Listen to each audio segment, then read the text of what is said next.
ভাবতে অবাক লাগে। হযরত আলী রাদিয়াল্লাহু তাআলা আনহু, ওমর রাদিয়াল্লাহু তাআলা আনহুর জামানায় তিনি রাতের বেলায় ঘুমায় আছেন, স্বপ্নে দেখছেন যেন তিনি নামাজ পড়ছেন রাসূল করিম সাল্লাল্লাহু আলাইহি সাল্লামের পেছনে ফজরের নামাজ। নামাজ শেষ হওয়ার পর রাসূল করিম সাল্লাল্লাহু আলাইহি সাল্লাম পেছনের দিকে ফিরে বসেছেন, কথাবার্তা বলছেন। হযরত আলী মসজিদ থেকে বেরিয়েছেন, দরজার কাছে এসে দেখেন এক বুড়ি এক পাত্র খোরমা নিয়ে দাঁড়ানো। বুড়ি বলছেন, আলী আবার ভেতরে যাও, এই পাত্র ভরা খোরমাগুলি নিয়ে আল্লাহর রাসূলকে দাও আর বলো এটি আমার বাগানে, নতুন বাগানের খোরমা, তিনি খাবেন এবং সাহাবায়ে কিরামদের মধ্যে ভাগ করে দিবেন। হযরত আলী ভেতরে প্রবেশ করলেন, হুজুরকে খোরমার পাত্র দিয়ে ঘটনা বিবরণ করলেন। রাসূল করিম সাল্লাল্লাহু আলাইহি সাল্লাম পাত্র থেকে একটি খোরমা উঠায়া হযরত আলীর মুখের মধ্যে দিলেন। হযরত আলী স্বপ্নের ভিতরে খেজুরটি খাচ্ছেন। ইত্যাবসারে ফজরের আজান হলো, আজানের আওয়াজ শুনে হযরত আলীর ঘুম ভেঙে গেল। কিন্তু ঘুম ভেঙেছে ঠিক, রাসূল করিম সাল্লাল্লাহু আলাইহি সাল্লামের হাতের দেওয়া খোরমার স্বাদ তখনও আলীর মুখের মধ্যে রয়েছে। উযু করে মসজিদ নববীতে প্রবেশ করলেন। তিনি দেখতে পাচ্ছেন মসজিদ নববীতে ইমামতির জায়গায় কে দাঁড়ানো? হযরত ওমর রাদিয়াল্লাহু তাআলা। ইসলামের নিয়ম এটা।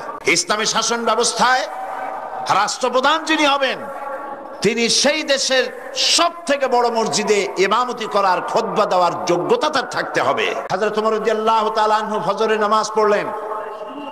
এখন কিন্তু আর স্বপ্ন না, এখন কি বাস্তব। ফজরের নামাজ শেষ করে হযরতে ফারুক রাদিয়াল্লাহু তাআলা আনহু পেছনের দিকে ফিরে বসেছেন। হযরত আলী উঠেছেন, মসজিদ থেকে বেরোবেন, দরজার কাছে এসে দেখেন এক বুড়ি এক পাত্র খোরমা নিয়ে দাঁড়ানো।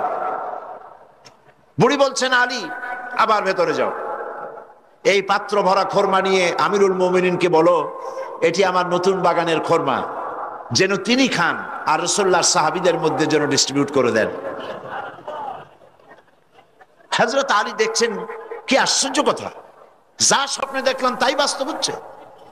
ভেতরে গিয়ে আমিরুল মুমিনিনকে খোরমার পাত্র দিলেন আর ঘটনা শোনালেন। বুড়ি এভাবে পাঠায়েছে, তার নতুন বাগানের খোরমা, এইসব বললেন। হযরত ওমর খোরমার পাত্র থেকে একটি খোরমা উঠিয়ে হযরত আলীর মুখের মধ্যে দিয়ে দিলেন। হযরত আলী খোরমা চিবোচ্ছেন, খুব মজা লাগতেছে। হযরত আলী বলছেন, ওমর পাত্রে তো খোরমা অনেক আছে, সবাইকে যদি একটা দুইটা করে দাও তারপরেও থাকবে, খোরমা খুব মজার, তুমি দাও না আমাকে আরেকটা বেশি, জিদনি তামরাতান উখরা, আমাকে আরেকটা খোরমা দাও। হযরত ওমর বলছেন, ইয়া আলী লাউ আন্না রাসূলুল্লাহ সাল্লাল্লাহু আলাইহি ওয়াসাল্লাম যাদাক লাজিদনাক। হে আলী, রাসূল করিম সাল্লাল্লাহু আলাইহি ওয়াসাল্লাম স্বপ্নের ভেতরে তোমাকে যদি একটার বেশি খোরমা দিতেন আমিও তোমাকে একাধিক খোরমা দিয়ে দিতাম। হযরত আলী রাদিয়াল্লাহু তাআলা আনহু বলছেন, ইয়া ওমর আহিয়া রুইয়া রাআইতাহা আম হিয়া গায়বুন আম ইত্তালাত আলাইহি। এটা কি, এটা কি তুমি স্বপ্ন দেখেছো আমার মতো, না গায়ব থেকে তোমাকে জানানো হয়েছে? আমাকে রাসূলুল্লাহ স্বপ্নে একটা খোরমা দিলেন, তা তুমি টের পাইছো কেমনে, কিভাবে টের পেলে? এটা কি স্বপ্ন দেখেছো না গায়ব? হযরত ওমর বলছেন, ইয়া আলী ওয়াল্লাহি মা হিয়া রুইয়া ওয়ালা গায়ব ওয়ালাকিন্নাল মুমিনা ইযা আখলাসা কলবাহু ইয়ারা বিনূরিল্লাহ।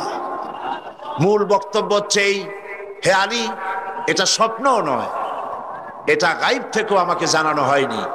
মূল কথা হচ্ছে আল্লাহর কোন মুমিন বান্দা যখন আল্লাহর জন্য হয়ে যায়, ব্যক্তিতে, পরিবারে, সমাজে, রাষ্ট্রে, জীবনের সব ক্ষেত্রে যদি কোনো মুমিন বান্দা আল্লাহর গোলাম হয়ে যায় তো আল্লাহর সাহায্যেই সে দেখতে পায়। হযরত ওমর কোথায় ছিলেন আর কোরআন তাকে কোথায় নিয়ে গেল? সুবহানাল্লাহি ওয়া বিহামদিহি। দরুদ শরীফ পড়েন, আল্লাহুম্মা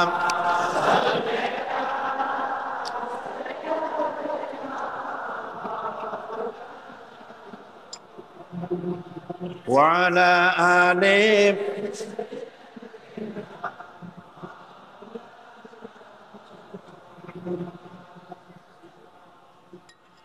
সাল্লি আলা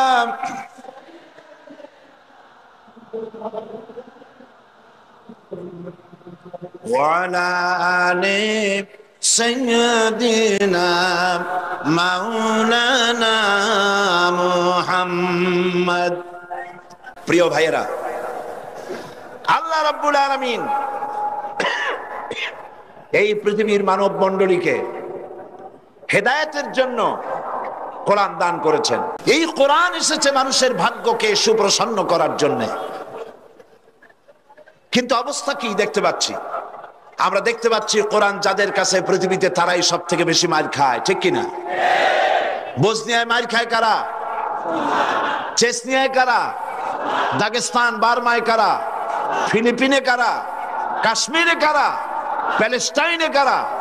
সারা বিশ্ব জুড়ে আজ মুসলমানরাই মার খাচ্ছে। তার অর্থ কি এই দাঁড়াবে যে মুসলমানরাই হচ্ছে কোরআন তাদের কাছে আছে বলে এই কারণেই তারা মার খাচ্ছে? না, আল্লাহ রাব্বুল আলামিন কোরআনে কারীমের ভিতরে বলেছেন, তাহা মা আনজালনা আলাইকাল কুরআনা লিতাশকা। নবী হে, কোরআন আমি এই জন্য নাজিল করি নাই যে আপনি ভাগ্য বিপর্যস্ত হবেন, হতভাগ্য হয়ে যাবেন, এর জন্য কোরআন আসে নাই। কোরআন এসেছে ভাগ্যকে সুপ্রসন্ন করে দেওয়ার জন্য। যাদের কাছে কোরআন থাকবে তারা শাসিত হবে না, যাদের কাছে কোরআন থাকবে তারা বিশ্বকে শাসন করবে। আজ কোরআন ঘরে থাকা সত্ত্বেও আমরা এই কোরআন থেকে ফায়দা নিতে পারলাম না। এমন একখানা কিতাব যার কাছে আসতে বলে লোহাগুলি পাথর হয়ে, লোহাগুলি সোনা হয়ে যায়, পাথরগুলি হীরকখণ্ডে পরিণত হয়ে যায়। কবি বলছেন, উতর কর গারে হেরা সে সুয়ে কওম আয়া, উতর কর গারে হেরা সে সুয়ে কওম আয়া और के नुस्खे किमिया सतलाया। रसूल करीम সাল্লাল্লাহু আলাইহি ওয়াসাল্লাম হেরা পাহাড় থেকে নেমে এলেন, হাতে আনলেন একখানা পরশ পাথর, সৌভাগ্য স্পর্শমণি কোরআন। এই কোরআনের সংস্পর্শে যেই এলো তার ভিতরে পরিবর্তন এসে গেল। কোরআন জিরোকে, কোরআনের সাথে যদি কোনো হিরো আসে আর যদি বেয়াদবি করে, হিরোকে কোরআন জিরো বানায় দেয়। আবার যদি কোনো জিরো আসে, জিরোকে কোরআন শরীফ হিরো বানায় দেয়। তার নমুনা আমরা দেখতে পাই হযরত ওমর রাদিয়াল্লাহু তাআলা আনহু কত বড় জাহিল ছিলেন। আল্লাহ নবী হত্যা করতে আসতে পারেন, কত বড় জাহিল হলে পরে তিনি নবী হত্যা করতে আসলেন, কিন্তু তিনি নবী হত্যা করতে পারেন নাই। কোরআন তার জাহালাতের কল্লা কাটিয়ে দিয়েছে। কোরআনের আওয়াজ শুনে, কোরআন তেলাওয়াত করে তার মনের পরিবর্তন হয়ে গিয়েছে। রাসূলের কাছে এসেছেন তরবারি হাতে। হুজুর জিজ্ঞেস করলেন, ওমর কি মতলব নিয়ে এসেছো? ওমর বললেন, মতলব তো খারাপই ছিল, কিন্তু কোরআন পড়ার পরে আমার মতলব পরিবর্তন হয়ে গেছে। জীবনের 26টি বছর কুফরির অন্ধকারের ভিতরে ডুবেছিলাম, আমাকে তাওহীদের আলোর সন্ধান দিয়ে দিন। নবীজি তাকে পড়তে বললেন, লা ইলাহা ইল্লাল্লাহু মুহাম্মাদুর রাসূলুল্লাহ। সে ওমর রাসূলকে হত্যা করতে আসলেন। নবীজি বললেন, লা নবিয়্যা বাদি ওয়ালা রাসূলা, আমার পরে নবী বা রাসূল পৃথিবীতে আর আসবে না। কিন্তু আমার পরে যদি কেউ নবী হতো, লাকানা ওমর, ওমরকে আল্লাহ অবশ্যই নবী বানায় দিতেন। তাহলে ওমর কোথায় ছিলেন আর কোথা থেকে আল্লাহ তাকে কোথায় নিয়ে গেলেন? আল্লাহ পাক বলছেন, ইয়া আইয়ুহাল্লাযীনা আমানু হাল আদুল্লুকুম আলা তিজারাতিন তুনজিকুম মিন আযাবিন আলীম تؤمنون بالله ورسوله وتجاهدون في سبيل الله بأموالكم وأنفسكم ذلكم خير لكم إن كنتم تعلمون صدق الله العظيم আল্লাহ পাক বলছেন, হে বিশ্বাসীরা, যারা তোমরা ঈমান এনেছো, শোনো, আমি কি তোমাদের কেমন একটি ব্যবসার কথা বলবো না, যে ব্যবসায় তোমাদেরকে জাহান্নামের কঠিন শাস্তি থেকে রক্ষা করবে? তার মানে অবশ্যই বলবো, সেই ব্যবসাটা হচ্ছে আল্লাহর সাথে ব্যবসা করতে হবে। ব্যবসার পুঁজি কয়টা বলেছিলাম? তিনটি। একটি হলো ঈমান বিল্লাহ, আল্লাহর প্রতি ঈমান, আরেকটি হচ্ছে রাসূলের প্রতি ঈমান, আরেকটি হচ্ছে, জোরে বলুন, আমরা আল্লাহর প্রতি ঈমানের কথা আলোচনা করেছি, রিসালাতের প্রতি ঈমানের কথা কিছুটা বলেছি, বাকি কথা আজকে আলোচনা করতে চেষ্টা করব ইনশাআল্লাহ। তবে আপনারা খেয়াল রাখবেন, শয়তান যেন কাউকে মাহফিল থেকে উঠায় দিতে না পারে, সেজন্য খেয়াল রাখবেন, মজবুত হয়ে বসতে চেষ্টা করবেন, যাতে সবগুলি কথা শোনার সৌভাগ্য অর্জন আমরা করতে পারি। আর আখিরি মোনাজাত, এই লাখো জনতার বিশাল মোনাজাতে আমরা যেন শরীক হতে পারি, আল্লাহ যেন তৌফিক দান করেন, বলি আমিন। রাসূলের প্রতি ঈমান, সেই ঈমানের কিছু কথা গতকাল বলেছিলাম, আজকে বাকি আরো কিছু কথা। রাসূলের প্রতি ঈমানের অর্থ শুধু এতটুকু নয় যে মাথায় টুপি পরলাম, দাড়ি রাখলাম, জামা গায়ে দিলাম, এতটুকুনি শুধু নয়, বরং রাসূল হচ্ছেন আমাদের আদর্শ, এটা বিশ্বাস করতে হবে। রাসূল আমাদের কি? অনেকে বলে আমরা অমুকের আদর্শ, আমরা অমুকের আদর্শের সৈনিক, বলেন এরকম? এর কোনো মানে নেই। আল্লাহ শিখাচ্ছেন, লাকাদ কানা লাকুম ফি রাসূলিল্লাহি উসওয়াতুন হাসানা। আল্লাহ পাক বলেন, তোমাদের জন্য তোমাদের মহত্তম আদর্শ তোমাদের রাসূলের ভেতরে আমি রেখে দিয়েছি। আল্লাহর নবী হচ্ছেন তোমাদের জন্য শ্রেষ্ঠ আদর্শ। সর্বশ্রেষ্ঠ আদর্শ কে? আদর্শ তো তিনিই হবেন যার জীবন কলুষতা মুক্ত, জীবনে কোনো কালিমা নাই, তিনি হবেন আদর্শ। পৃথিবীতে মানুষেরা নিজেরা নিজেদের জন্য অনেক নেতা বানায়, এখন প্রকৃতপক্ষে নেতা কে হবেন? বিশ্বনবী মুহাম্মদ সাল্লাল্লাহু আলাইহি ওয়াসাল্লাম। এই জন্য আমাদের প্রাণ প্রিয় স্লোগান আল্লাহু আকবারের পরে তোমার নেতা আমার নেতা, এটা কি সকলের জন্য? তাহলে জান খুলে পড়ে বলেন না, তোমার নেতা আমার নেতা কে? বলেন সাল্লাল্লাহু আলাইহি ওয়াসাল্লাম। তিনি হচ্ছেন আমাদের নেতা। আমি এজন্য মাঝে মধ্যে প্রশ্ন করি, আপনারা যাদেরকে নেতা মানেন, নেতার প্রশংসায় রাত দিন 24 ঘন্টা জিকির আজগার করেন, সেই নেতা জীবনে মিথ্যা কথা বলে নাই, মানুষকে ঠকায় নাই, জেনা ব্যভিচার করে নাই, হত্যা করে নাই, প্রতারণা করে নাই, মদ পান করে নাই, এ ব্যাপারে আপনারা কি নিশ্চিত? তাহলে কিভাবে নিজেরা নেতা তৈরি করে তার পিছনে ঘোরেন? নেতা তো তিনি যার জীবনে কোনো কলুষতা নাই। তিনি কে? বিশ্বনবী মুহাম্মদুর রাসূলুল্লাহ সাল্লাল্লাহু আলাইহি ওয়াসাল্লাম। পৃথিবীর সমস্ত নেতাদের ক্যারেক্টার দুই রকম। ক্যারেক্টার কয় রকম?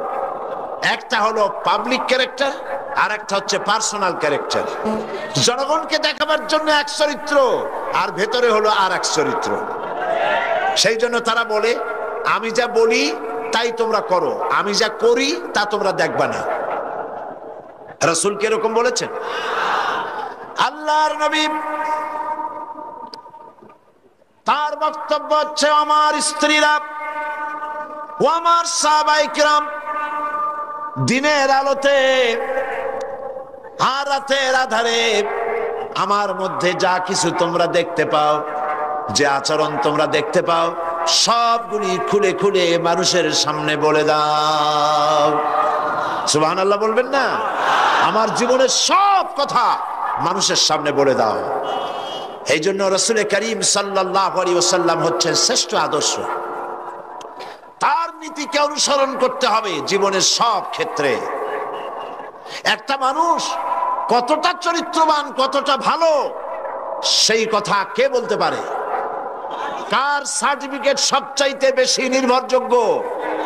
ম্যাজিস্ট্রেট, চেয়ারম্যান, মন্ত্রী, পীর সাহেব, মৌলানা সাহেব? কে সব থেকে একটা পুরুষের নির্ভরযোগ্য সার্টিফিকেট কে দিতে পারে? স্ত্রী দিতে পারে। রাসূলুল্লাহর চরিত্রের সার্টিফিকেট আল্লাহ তো দিয়ে রাখছেন। তারপর তার স্ত্রীর সার্টিফিকেটটা দেখুন। হেরা পাহাড় থেকে যখন নেমে এসে তিনি বলেছিলেন, আমি ভয় পেয়েছি, তাড়াতাড়ি করে আমাকে ঢেকে দাও। হযরতে খাদিজা জিজ্ঞেস করেছিলেন, আবুল কাসেম আপনার কি হয়েছে? কেন আপনি, আপনার চোখ বড় হয়ে গিয়েছে, শরীর কাঁপছে, গায়ে জ্বর উঠেছে, কারণ কি? তিনি বললেন, আমি এরকম এক জ্যোতির্ময় মহাপুরুষ দেখেছি যাকে আমি জীবনে কোনোদিন দেখি নাই।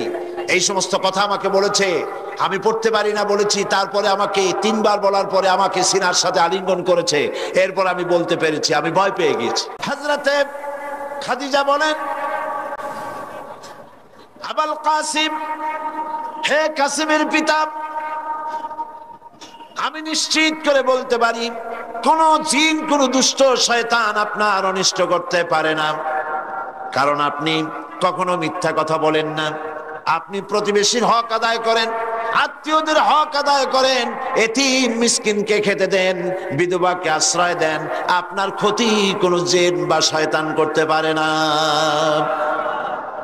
নবীজি পরবর্তী সময় হযরত খাদিজাকে যখন ঈমানের দাওয়াত দিলেন, যখন তিনি বললেন, আমি আল্লাহর নবী, তুমি ঈমান আনো আল্লাহর উপরে, আমাকে রাসূল হিসেবে, নবী হিসেবে মানো। হযরত খাদিজা এক মুহূর্ত দেরি করেন নাই, সঙ্গে সঙ্গে হযরত খাদিজা বলেছেন, লা ইলাহা ইল্লাল্লাহু মুহাম্মাদুর রাসূলুল্লাহ। হে কাসেমের পিতা, আমি অবশ্যই বুঝতে পেরেছি আপনি আল্লাহর নবী। বিগত বছরগুলিতে আপনার মধ্যে যে আখলাক, যে চরিত্র দেখেছি, এটা কোনো সাধারণ মানুষের চরিত্র হতে পারে না। রাসূল করিম, রাসূলের উপর ঈমান আনার অর্থই হলো তার আদর্শের অনুসরণ করা, অনুকরণ করা। তিনি যা বলেছেন সবটা করা, যা করেছেন সবটা করা, মেনে নেওয়া। এইখানে যদি দ্বিধাদ্বন্দ্ব থাকে তাহলে তো মুমিন হওয়া যাবে না। হযরত ওমর রাদিয়াল্লাহু তাআলা আনহুর কাছে এক লোক এসে বলেছিল, এক মুসলমান একটা বিচারের সানি করতে এসেছিল। বলছে, ওমর একটা বিচারের সানি করে দাও, দ্বিতীয়বার বিচারটা করে দাও। তো প্রথমবার কার কাছে গিয়েছিলে? তো তিনি বললেন যে আমি প্রথমবার তো মুহাম্মদ সাল্লাল্লাহু আলাইহি ওয়াসাল্লামের কাছে গিয়েছিলাম। আমি মুসলমান মানুষ, আমার বিরুদ্ধে ইহুদি কেস দায়ের করলো, হুজুর সাক্ষী প্রমাণ নিয়ে আমি মুসলমান, নামাজ পড়ি, যুদ্ধে যাই, চাঁদা দেই, আমার বিরুদ্ধে রায়টা দিলেন, এটা কি সঠিক হয়েছে?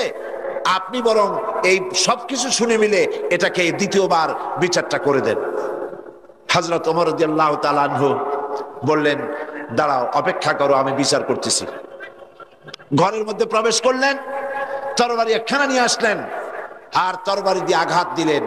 বললেন, আল্লাহর বান্দা, রাসূল করিম সাল্লাল্লাহু আলাইহি ওয়াসাল্লাম বিচার করার পর সেই বিচার যে মানতে পারে না, তার বিচার তো এরকম করে করে দিতে হয়। লোকটি দ্বিখণ্ডিত হয়ে গেল। রাসূলের কাছে খবর এলো, ওমর রাদিয়াল্লাহু তাআলা আনহু মুসলমান হত্যা করেছেন। চতুর্দিকে বদনাম ছড়িয়ে গেল। রাসূল করিম সাল্লাল্লাহু আলাইহি ওয়াসাল্লাম চিন্তায় পড়ে গেলেন, হযরত ওমর এতটা করতে গেলেন কেন? আল্লাহ পাকের পক্ষ থেকে আয়াত নাজিল হয়ে গেল। আল্লাহ রাব্বুল আলামিন শোনালেন, ফালা ওয়া রাব্বিকা লা ইউমিনুন। হে নবী, আপনার রবের কসম, আপনার আল্লাহর কসম, যেই ব্যক্তি ঈমানের দাবি করে, মুসলমানের দাবি করে, আপনার হুকুম, আপনার সিদ্ধান্ত মানতে দ্বিধা দ্বন্দ্বে ভোগে, সে কখনোই মুমিন হতে পারে না, সে মুমিন নয়। ওমর যাকে হত্যা করেছে সে মুসলমান নয়, মুনাফিক। সুতরাং ইসলাম কবুল করলে ইসলামের সবটা মানতে হবে, অল্প একটু মানলে হবে না। রাসূল করিম সাল্লাল্লাহু আলাইহি সাল্লামকে, তার উপর ঈমান আনতে হলে সম্পূর্ণটাই মানতে হবে। রাসূল করিম সাল্লাল্লাহু আলাইহি ওয়াসাল্লামের জীবনে, তার মিশনে বাধা আসলো কেন? বাধা এই জন্য এসেছে, বাধা যে হয়েছে এটা তো আপনারা নিশ্চয়ই জানেন। বাধাটা দিল কারা সে কথা গতকাল বলেছি। যদি রাসূল করিম সাল্লাল্লাহু আলাইহি সাল্লাম শুধুমাত্র টুপির কথা বলতেন, দাড়ির কথা বলতেন, জামার কথা বলতেন, কদু খাওয়ার কথা বলতেন, মিষ্টি খাওয়ার কথা বলতেন, আতর লাগাবার কথা বলতেন, সুরমা লাগাবার কথা বলতেন, তাহলে রাসূলকে মার খেতে হতো না, ঠিক কিনা বলেন? এই ধরুন আমি যদি আপনাদের বলি ভাইরা আপনারা সকলে দাড়ি রাখবেন, মাথায় টুপি দেবেন, ভালো জামা টামা সুন্নতি জামা লম্বা জামা পরবেন, পাগড়ি পরবেন, আপনারা কি আমাকে মারতে আসবেন নাকি? আপনারা বলবেন তো ভালো কথা, এই মন্দ কি? তো রাসূলুল্লাহ মারটা খাইলেন কেন? দাড়ি রাখতে বলেছে তো ভালো কথা, পুরুষের দাড়ি হলে তো খুব ভালোই লাগে, দাড়ি যত বড় হয় আরো সুন্দর লাগে, আর বেশি ঘন হলে শীতকালে মাফলারের দরকার হয় না, গলাটা ঢেকে থাকে, কত সুন্দর। চেটে মারতে আসবে কেন? কদু খাইতে বললে তাতে মারতে আসবে কেন? মিষ্টি খাইতে বলেছেন তাতে মারতে আসবে কেন? মূল বিষয়টা হলো মারতে আসার কারণটা ছিল এই, মার খেয়েছেন রাসূল এই কারণে তিনি পৃথিবীর বুকে আল্লাহর জমিনে আল্লাহর আইন প্রতিষ্ঠা করতে চেয়েছেন। আল্লাহ রাব্বুল আলামিন বলেছেন আলা লাহুল খালকু ওয়াল আমর, জেনে রাখো সৃষ্টি যার, আইন চলবে তার, অন্য কারো নয়। আইন চলবে কার? আল্লাহ পাকের আইনকে জমিনে প্রতিষ্ঠার জন্য পয়গম্বরেরা দায়িত্ব পালন করে গেছেন। সুতরাং নবীর উপরে ঈমান আনার অর্থ ইয়া নবী সালাম আলাইকা বলা নয় শুধু, নবীর উপর ঈমান আনার অর্থ দাড়ি আর টুপি লাগানো নয় শুধু, নবীর উপরে ঈমান আনার অর্থ হলো দাড়ি টুপি জামা সহ, পাগড়ি সহ, মেসওয়াক সুরমা যা যা রাসূল করেছেন বলেছেন সব সহ দিন প্রতিষ্ঠার জন্য জিহাদে অংশগ্রহণ করতে হবে। সেই কথাই আসছে 3 নম্বরে গিয়ে, ওয়াতুজাহিদুনা ফি সাবিলিল্লাহি বিআমওয়ালিকুম ওয়া আনফুসিকুম যালিকুম খায়রুল লাকুম ইন কুনতুম তা'লামুন। আল্লাহর রাস্তায় জিহাদ করো। আল্লাহর রাস্তায় কি করো? জিহাদ। জোরে বলেন কি? জিহাদ করো। কি দিয়ে? মাল আর জান দিয়ে। যদি তোমরা ইসলাম বুঝে থাকো তাহলে এই জিহাদে অংশগ্রহণ করো। এখন জিহাদ কাকে বলে? লোকেরা ধারণা করেছে জিহাদ মানে হলো যুদ্ধ। জিহাদ এই নামটা শোনার মাত্রই, যখনই কারো মুখে শোনে জিহাদ অথবা কাগজে পড়ে জিহাদ, তো পাঠকের মনে তখন একটা চিত্র ভেসে ওঠে, বিরাট দাড়িওয়ালা, টুপিওয়ালা, জামাওয়ালা, হাতে লম্বা তরবারি, সমানে দৌড়াইতেছে আর কাফের কুচায় কুচায় শেষ করে ফেলাই দিতেছে, এর নাম হলো জিহাদ। এই জন্য ফার্সিতে একটা কথা আছে, অলেকিন কালামদার কাফে দুশ্মনাস্ত, দুশ্মনের হাতে কলম ছিল, যেমন খুশি তেমন মুসলমানদের ইতিহাসকে তারা বিকৃত করেছে। জিহাদ মানে যুদ্ধ নয়, জিহাদ মানে হোলি ওয়ার নয়, জিহাদ মানে হার্ব নয়, জিহাদ মানে কিতাল নয়। যুদ্ধ এটার আরবি কিতাল হতে পারে, হার্ব হতে পারে, ওয়ার হতে পারে, কিন্তু জিহাদ শব্দের অর্থ এগুলি নয়। জিহাদ কি?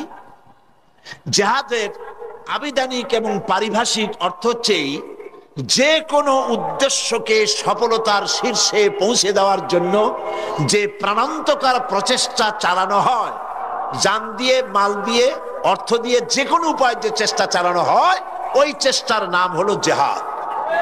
ওই চেষ্টার নাম কি? জিহাদ। তো আমাদের উদ্দেশ্য হলো, লক্ষ্য করুন, আমাদের উদ্দেশ্য হলো জমিন হলো আল্লাহর। চিল্লায় বলুন, জমিন কার? আল্লাহর জমিনে। মানুষ কার? আল্লাহর জমিনে আল্লাহর মানুষের উপরে আইন কার? আল্লাহ পাকের আইনকে প্রতিষ্ঠিত করার জন্যে আমি যদি বই লেখি, এটা আমার লেখার জিহাদ। আমি যদি এই রাস্তায় পয়সা খরচ করি, এটা হলো আমার আর্থিক জিহাদ। আমি এই রাস্তায় চূড়ান্ত, আমাকে যদি কেউ বাধা দেয় সশস্ত্র ভাবে, তখন সশস্ত্র ভাবে তার মোকাবেলা যদি আমি করি, এটা হলো জিহাদের চূড়ান্ত রূপ। জিহাদের অর্থ শুধুমাত্র হিন্দু যেখানে পাও কুচাইয়া মারো, এর নাম জিহাদ নয়।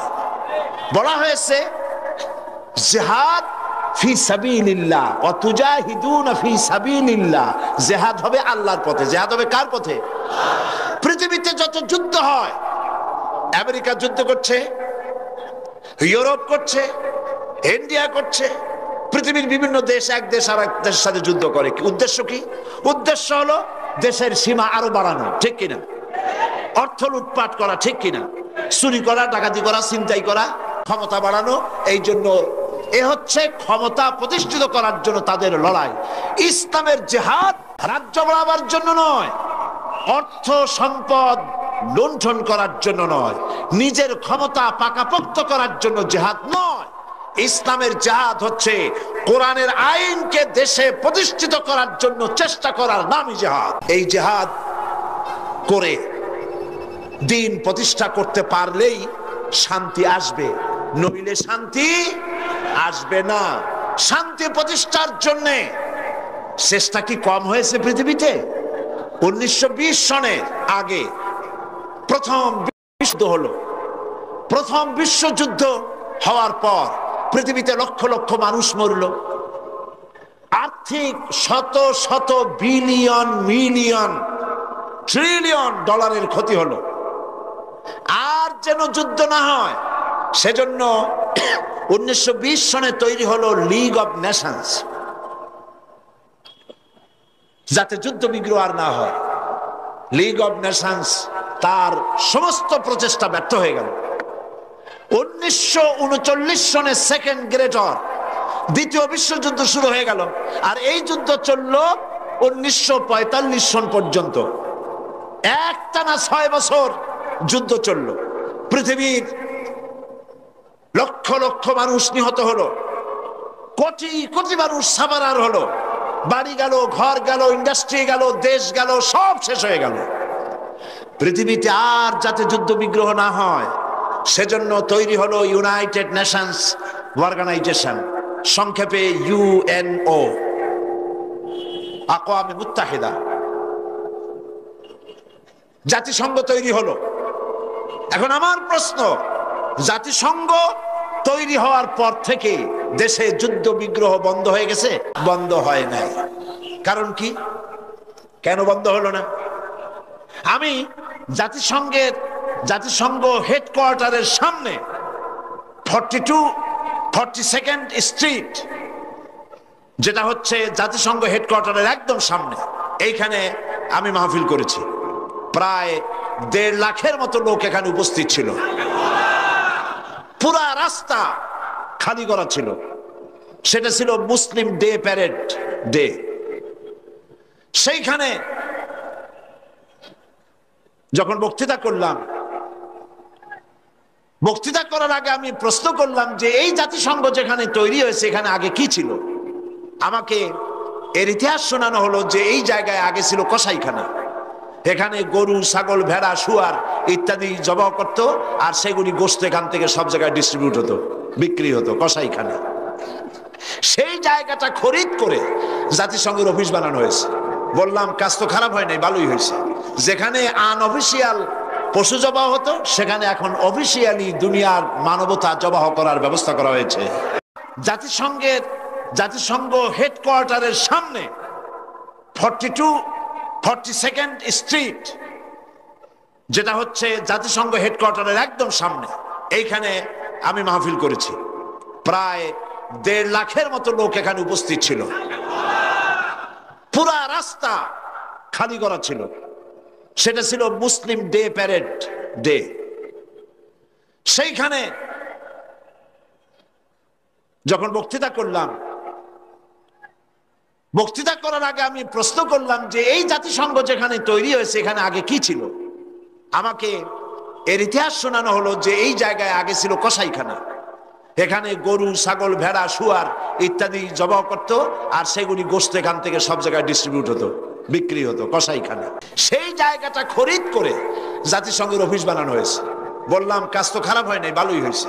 যেখানে আনঅফিসিয়াল পশু জবাহ হতো সেখানে এখন অফিসিয়ালি দুনিয়ার মানবতা জবাহ করার ব্যবস্থা করা হয়েছে। 25 মিনিট বক্তৃতা করেছিলাম। আলহামদুলিল্লাহ 3 জন খ্রিস্টান সেখানে মুসলমান হয়েছে। জাতিসংঘ তৈরি হলো পৃথিবীর মানুষকে শান্তি দেওয়ার জন্য, শান্তি দিতে পারে নাই। মহিলাদের ব্যাপারে ইসলাম সবচাইতে বেশি অধিকার প্রতিষ্ঠা করেছে। মহিলাদেরকে মায়ের জাত বলেছে। মহিলাদের যেখানে কোনো সম্মান ছিল না, মর্যাদা ছিল না, তারা ছিল অধঃপাতিত, তাদের কোনো সম্মান ছিল না। স্বামী এবং তার মা বা বাবার সম্পত্তিতে কোনো অধিকার ছিল না। আল্লাহর নবী তাদেরকে হাত ধরে সম্মানের আসনে বসালেন। নবীজি বললেন, আমার কাছে তিনটি জিনিস প্রিয়। একটি হচ্ছে নামাজ, আরেকটি হচ্ছে সুগন্ধি, আর একটি হচ্ছে স্ত্রী। সুবহানাল্লাহ। আবার নারীর মর্যাদা ইসলাম বাড়িয়ে দিল এইভাবে করে। আল্লাহ পাকের নবী বললেন, একজন সাহাবী বলেন, হুজুর খেদমত করব কার? হুজুর বলেন, তোমার মায়ের। তারপরে কার? তোমার মায়ের। তারপরে কার? তোমার মায়ের। তারপরে কার? তোমার পিতার। তার মানে হলো পিতার চাইতে, পুরুষের চাইতে মাতৃত্বের মর্যাদা আল্লাহর নবী 3 গুণ বাড়ায়া দিলেন। সুবহানাল্লাহ। 3 গুণ বেশি করে দিয়ে দিলেন। নারীদেরকে স্বামীর সম্পত্তিতে অধিকার, পিতার সম্পত্তিতে অধিকার, মায়ের এবং ভাইয়ের আর বোনের সম্পত্তিতে অধিকার দিয়ে দিলেন। মহারানা ফরজ করে দিলেন।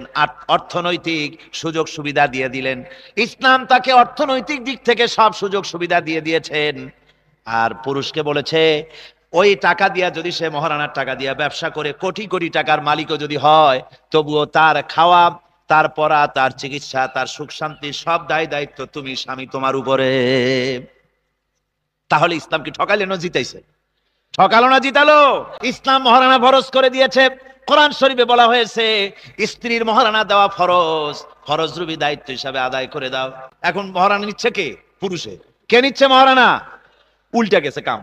পুরুষের মহারানা মানে বিয়ে করার সময় ছেলের বাবা দাবি করছে, ছেলে আমার এমএ পাস, বিয়ে পাস করছে, সুতরাং ছেলেকে কি দিতে হবে? রেডিও দিতে হবে। রেডিও তো আজকাল চাইটা না, ওটা তো একেবারে নিচে পড়ে গেছে। ফ্যাক্স দিতে হবে, লেটেস্ট টেলেক্স দিতে হবে। তারপরে টেলিভিশন দিতে হবে।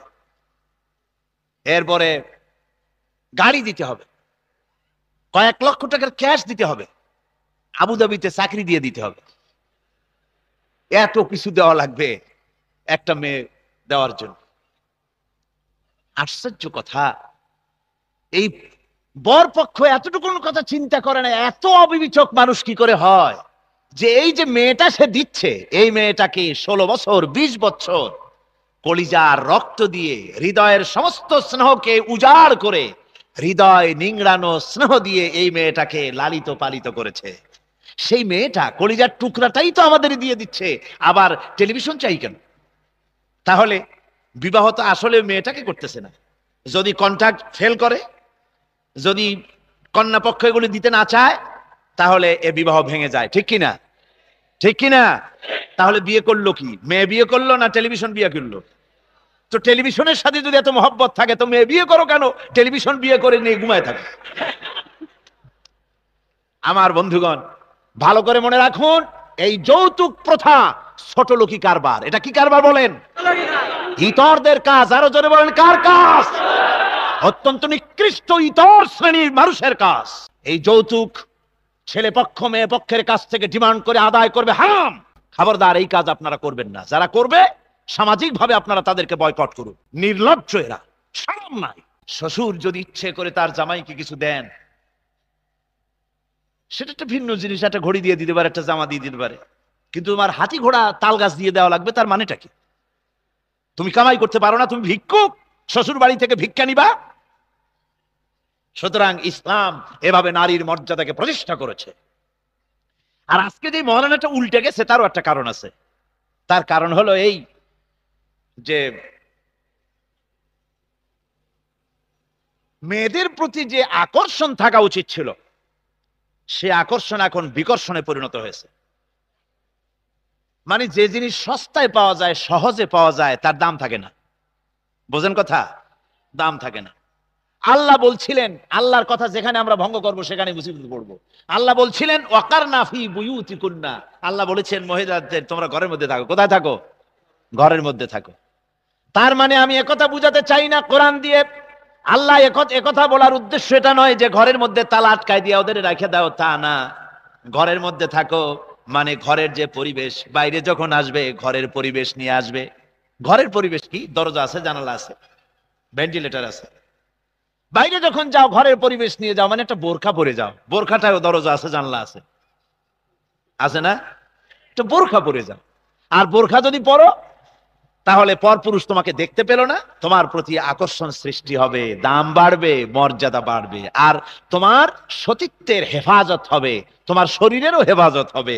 আজ পর্যন্ত আমি তো এই বক্তৃতা বহুবার করেছি, আজ পর্যন্ত যত মহিলার মুখে এসিড নিক্ষিপ্ত হয়েছে, আপনারা কি আমাকে বলতে পারবেন যে একটা মেয়ে লোকের ঘটনা এরকম জানেন যে যাদের বোরখা পরা ছিল, বোরখা পরা কোনো মেয়ের উপর এসিড পড়েছে? বরং বোরখা পরা মেয়ে লোক দেখলে যত বখাটে ছেলে হোক খালাম্মা করে ডাকে, মায়ের মর্যাদা দেয়। তার মানে হচ্ছে এ বোরখা পরে আল্লাহর হুকুম পালন করলো, আর আল্লাহর দায়িত্ব হলো ওর সম্মান বাড়িয়ে দেওয়ার। জোরে কোন সুবহানাল্লাহ। আমার মা বোনেরা, আপনারা আপনাদের দাম নষ্ট করবেন না, আপনাদের মর্যাদাকে অক্ষুণ্ণ রাখুন। আপনাদের মর্যাদা থাকবে তখন যখন আপনারা আল্লাহর হুকুম মেনে চলবেন, আল্লাহর আইন মাফিক চলবেন। এই কোরআন শরীফ আল্লাহ রাব্বুল আলামিন বলেছেন সূরা নূরের মধ্যে, আল্লাহ পাক বলেছেন প্রত্যেকটি বয়সপ্রাপ্ত মেয়েদের এমন একটি চাদর পরা উচিত যে চাদরটা পরলে পরে তার মাথা, তার গলা, তার বুকটা ঢেকে যায়। জোরে বলেন সুবহানাল্লাহ। আল্লাহর অর্ডার এটা। মাথায় একটা চাদর পরো, যে চাদরে তোমার মাথা ঢাকবে, তোমার গলা ঢাকবে, তোমার বুকটা ঢেকে যাবে। এখন সেই গলার বুক ঢাকা কি টেলিভিশন সব সর্বনাশ করে দিছে। টেলিভিশনে যে সমস্ত নর্তকীরা আসে, অভিনেত্রীরা আসে, সব একটা বিরাট লম্বা জামা হাজী সাহেবের মতো গায়ে দিয়ে আসে। এর মাথায় কোনো কাপড় নাই, আর কোনো কি বলে কোনো চাদরও নাই। চাদর যদি থাকে মাফলারের মতো পুরুষের মতো পিছনে ভালায় থাকে, অথবা গামছার মতো এক পাশে ঝুলাই রাখে। চাদর তো এইভাবে কোনো আর্ট করার জিনিস না। চাদরটার বিষয়টাই হচ্ছে মাথাটা, গলাটা, বুকটা ঢেকে যাওয়া। আমার মা বোনেরা, ইসলাম আপনাকে সম্মান দিয়েছে, মর্যাদা দিয়েছে। এই মর্যাদা নিয়ে যদি থাকেন আপনার দাম বাড়বে, সম্মান বাড়বে। সম্মান এমন বাড়বে, গর্বের ভিতরে আল্লাহ রাব্বুল আলামিন যে বাচ্চা দিবেন, স্বামী স্ত্রী বিবাহ হয়ে যাওয়ার পরে যে সন্তান আসবে, সন্তানগুলিও ভালো হবে। পর্দার মধ্যে যে সন্তান আসে, সন্তান ভালো হবে। দেখেন না, এই যে আমি কবে যেন এই আলোচনা করেছিলাম এই তাফসীরের মাহফিলেই, যদি বলা হয় যে আগামীকাল এই মাঠে বড় ধরনের একটা খাসি এর প্রদর্শন হবে, আপনারা আসবেন দেখতে, লোক আসবে? লোকে কবে যেটা কি পাগলামি একটা ঘোষণা দিল, খাসি দেখতে প্যারেড ময়দানে যাওয়া লাগবে কোন জায়গায়, কি কারণে? খাসি তো রাস্তাঘাটে পাওয়া যায়। আর যদি বলি সুন্দরবন থেকে একটা খুব সুন্দর টানা টানা চোখ, সুন্দর ভুরু, কাজল কালো চোখ, গায়ে স্পট আলা খুবই সুন্দর একটি হরিণ আনা হয়েছে, ওটা কালকে দেখানো হবে। বহুত লোক আসবে এটা দেখতে, ঠিক কিনা? কারণ খাসির প্রতি আকর্ষণ নাই এই জন্য যেহেতু ওর পর্দা নাই, আর হরিণের প্রতি আকর্ষণ এই জন্য যে সে পর্দায় থাকে, ওরে সবসময় পাওয়া যায় না, সেই জন্য ওর প্রতি আকর্ষণ এত। খাসি বেপর্দায় থাকে বলে ওর গায়ে এত গন্ধ যে দড়ি ধরলেও দুর্গন্ধে টেকা যায় না। এখানে বলে পাঠা। জি, পাঠার শরীরে দারুণ মেশকম্বরের গন্ধ নাকি? আর হরিণ জঙ্গলে থাকে, ওর পেটের মধ্যে কি হয়? মৃগনাভি, কস্তুরী। একটুখানি কস্তুরী নাড়াচাড়া করলে সারা মাহফিল বিমোহিত হয়ে যাবে সুঘ্রাণে। পর্দায় থাকে, তাই ওর মধ্যে আল্লাহ নিয়ামত দান করেছেন। নারী বিপর্দা হয়ে চললো, হাজারো পুরুষের দৃষ্টি তার প্রতি পড়লো। সব মানুষ কি একরকম? নানান রকমের দৃষ্টিতে সে তাকাইলো। লোকেরা কয় যে হুজুর আমরা ভালোভাবে তাকাই। বলেন তো কেমন করে তাকান? পরের মেয়ে লোক যখন দেখলেন যে মেয়ে লোকটা দেখতে আপনার মেয়ের মতো, দেখুন মেয়ের মতো আপনি। যে মেয়ে লোকটা দেখতে আপনার মায়ের মতো, দেখুন আপনার মায়ের মতোই। যেটা দেখতে আপনার বোনের মতো, দেখুন আপনার বোনের মতোই। কিন্তু যেটা দেখতে আপনার স্ত্রীর মতো, তারে আপনি কোন দৃষ্টিতে দেখবেন? ইসলাম তো এই জন্যই পর্দার ব্যবস্থা করেছে। হাজারো মানুষের চোখের দৃষ্টি গিয়ে পড়ছে, আর এতে করে তার গর্ভস্থিত সন্তানের উপরে আসর করছে।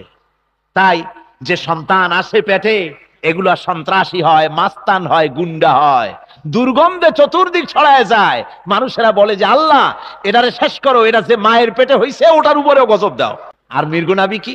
পর্দানসীনা মহিলা যখন সে পর্দায় থাকে, বাইরে যখন যায় পর্দা সহকারে বের হয়, নামাজ পড়ে, রোজা রাখে, আল্লাহর হুকুম মানে, তার পেটের ভিতরে যখন সন্তান আসে, এই সন্তান আল্লাহ রাব্বুল আলামিন এমন ভালো করে দেন মৃগু নাভির মতো। এই সন্তান নেতা হয়, ভালো নেতা হয়, আলেম হয়, বুজুর্গ হয়, ভালো বুদ্ধিজীবী হয়, ভালো সাহিত্যিক হয়, আল্লাহর ভালো বান্দায় পরিণত হয়ে যায়। তার ভালো কাজ দেখে এমন সুঘ্রাণ ছড়িয়ে যায়, চতুর্দিক থেকে মানুষেরা তার জন্য দোয়া করে, আল্লাহ এই ছেলেটা এত ভালো, এই মানুষটা এত ভালো, এই মানুষটারে যে মা পেটে ধরেছে তার উপরেও তুমি রহমত করো। মাও দোয়া পেয়ে যায়। সুতরাং আমার মা বোনেরা, আমি এ ব্যাপারে আপনাদের সামনে বহুবার আলোচনা করেছি, পর্দায় থাকুন। রাসূলুল্লাহ বলেছেন, যে নারী 5 ওয়াক্ত নামাজ পড়বে, রোজা রাখবে, রমজান মাসে রোজা রাখবে, স্বামীর আনুগত্য করবে, সতীত্বের হেফাজত করবে, কিয়ামতের দিন আল্লাহর জান্নাতের যে দরজা দিয়া খুশি ওই দরজা দিয়া জান্নাতে প্রবেশ করবে। জোরে বলেন সুবহানাল্লাহ। আল্লাহ রাসূল বলেছেন, আদ-দুনিয়া কুল্লুহা মাতাউন, तमाम পৃথিবীর সমস্ত জিনিস হলো সম্পদ, ও খায়রুল মাতাউদ দুনিয়া ইমরাতুস সালিহা, আর পৃথিবীর ভিতরে সমস্ত সম্পদের মধ্যে শ্রেষ্ঠ সম্পদ হচ্ছে নেককারিনী মহিলা। সুবহানাল্লাহ। নেককারিনী মহিলা হলো গোটা পৃথিবীর শ্রেষ্ঠ সম্পদ। জোরে বলেন সুবহানাল্লাহ। আমার মা বোনেরা, তাই আপনাদের কাজ হচ্ছে, আপনারা ইসলাম আপনাদেরকে অধিকার দিয়েছে, আপনারা যুদ্ধের ময়দানেও যেতে পারেন, আপনারা ব্যবসা করতে পারেন। হযরত খাদিজাতুল কুবরা রাদিয়াল্লাহু তাআলা আনহা ধনাঢ্য ধনশালিনী ব্যবসায়ী মহিলা ছিলেন, বহুত ব্যবসা তিনি করেছেন। হযরত আয়েশা সিদ্দিকা রাদিয়াল্লাহু তাআলা আনহা শিক্ষয়িত্রী ছিলেন, সাহাবীদেরকে তিনি হাদিস এবং কোরআন তাফসীর শিক্ষা দিয়েছেন। আপনারা মিস্ট্রেস হতে পারেন, শিক্ষয়িত্রী হতে পারেন, আপনারা ডাক্তার হতে পারেন। যুদ্ধের ময়দানে সাহাবায়ে কেরাম এবং তাদের স্ত্রীরা যুদ্ধে অংশগ্রহণ করেছেন। আহত মুসলিম সৈনিকদেরকে তারা স্ট্রেচারে বহন করে নিরাপদ জায়গায় এনে তাদেরকে ফার্স্ট এইডের কাজ করেছেন। সুতরাং নারী ব্যবসা করতে পারবে, চাকরি করতে পারবে, সেনাবাহিনীতে যেতে পারবে, নারী লেখাপড়া করতে পারবে, শিক্ষা দিতে পারবে, হসপিটালে চাকরি করতে পারবে, নারী সব পারবে, তবে পর্দার সাথে সে যদি কাজ করে তার সম্মান বাড়বে, সম্মান কমবে না।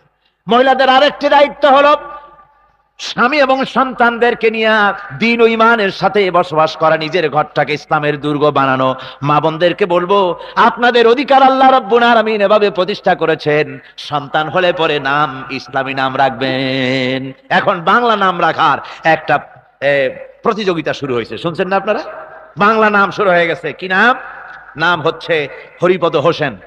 বাংলার ওই কি কয় আরবি মিলাইয়া হরিপদ হোসেন, কৌশিক আহম্মদ, তারপরে ভগবতী খানম, এরপরে এই সন্ধ্যা বেগম, এই ধরনের বিভিন্ন বাংলা আরবি ইংরেজি মিলাইয়া একটা কেরিকেসা, একটা মানে জগা খিচুড়ি বানানো শুরু করেছে। মনে রাখবেন, মুসলমানদের নাম আরবিতে হতে হবে এবং কোরআনিক নাম হতে হবে। সাহাবায়ে কেরামদের নামের সাথে অর্থবহ নাম রাখবেন, সওয়াব হবে। আবার শুধু আরবি শুনেই রাখবেন না, আলেমদের কাছে জিজ্ঞাসা করে নেবেন অর্থ কি। একজনে শুনলাম তার মেয়ের নাম রেখেছে তুকাজ্জেবান। তাই আমি বললাম, ভাই তুকাজ্জেবান কি নাম? কয় যে আমার মনে হলো আল্লাহ পাক এই নামটাকে এতই পছন্দ করেন, সূরা আর রহমানে 33 বার বলেছেন, আমি মনে করেছি এটা খুব প্রিয় নাম, সেই জন্য মেয়ের নাম রাখছি তুকাজ্জেবান। বিষয়টা হচ্ছে যে জানতে হবে ওর অর্থটা কি। অর্থ না জেনে আন্দাজে নাম রাখলে হবে না। বাচ্চা জন্মগ্রহণ করার সাথে সাথে আলেমদের কাছে জিজ্ঞাসা করে ভালো নাম আপনারা রাখবেন। ইংরেজি নাম, হাবিজাবি নাম, বাংলা নাম খবরদার রাখবেন না। বাটি লাগছে নাকি? বাটি লাগে নাই। জোয়ার ক্রমান্বয়ে প্রবল থেকে প্রবলতর হচ্ছে।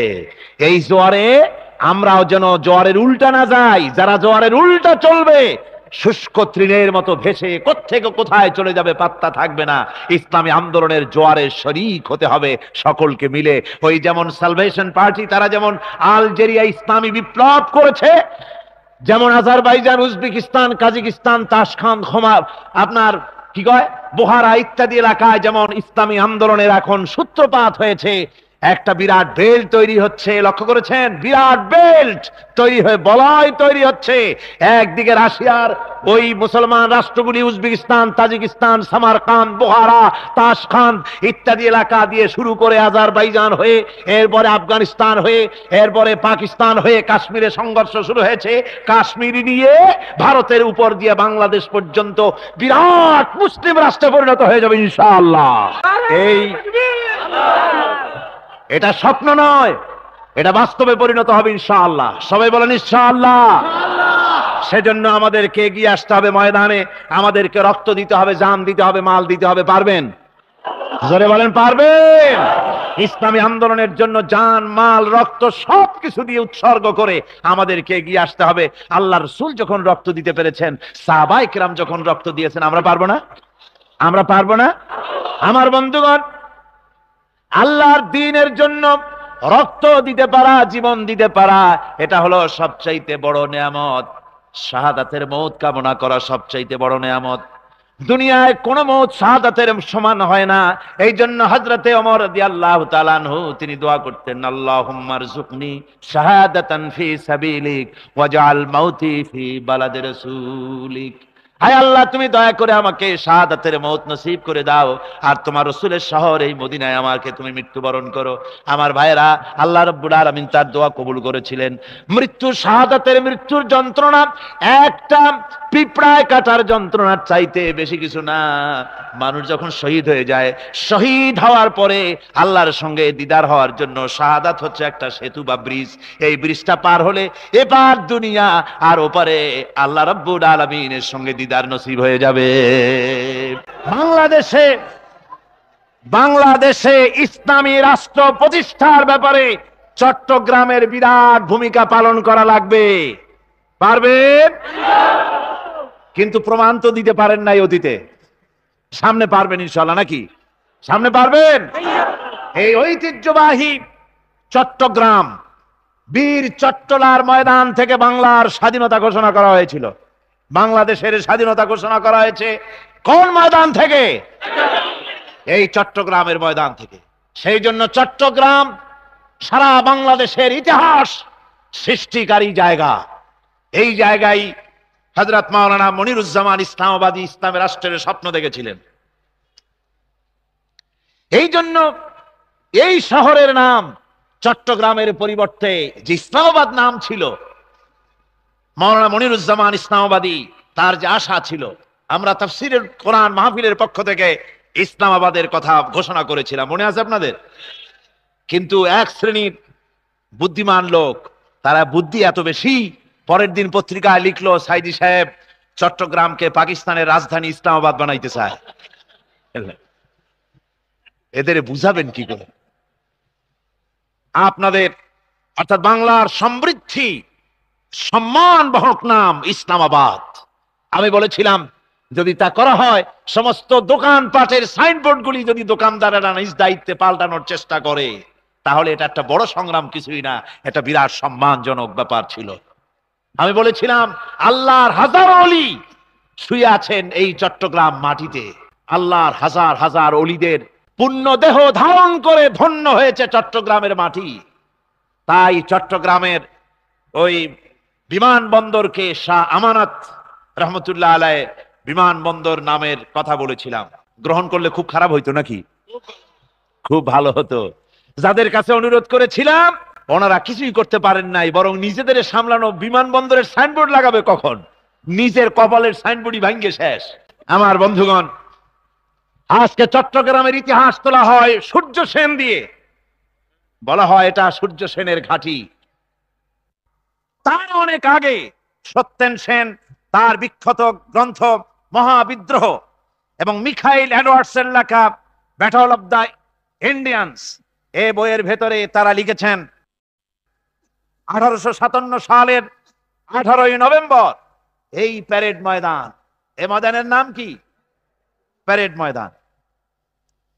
1857 সালের 18ই নভেম্বর 34 নম্বর বেঙ্গল রেজিমেন্টের পক্ষ থেকে হাবিলদার রজব আলী এই ময়দান থেকে ব্রিটিশ গভর্নমেন্টের বিরুদ্ধে বিদ্রোহ ঘোষণা করেছিলেন। এই ময়দান থেকে ব্রিটিশ গভর্নমেন্ট তাকে বাঁচতে দেয় নাই, ব্রিটিশ গভর্নমেন্ট তাকে শহীদ করেছে।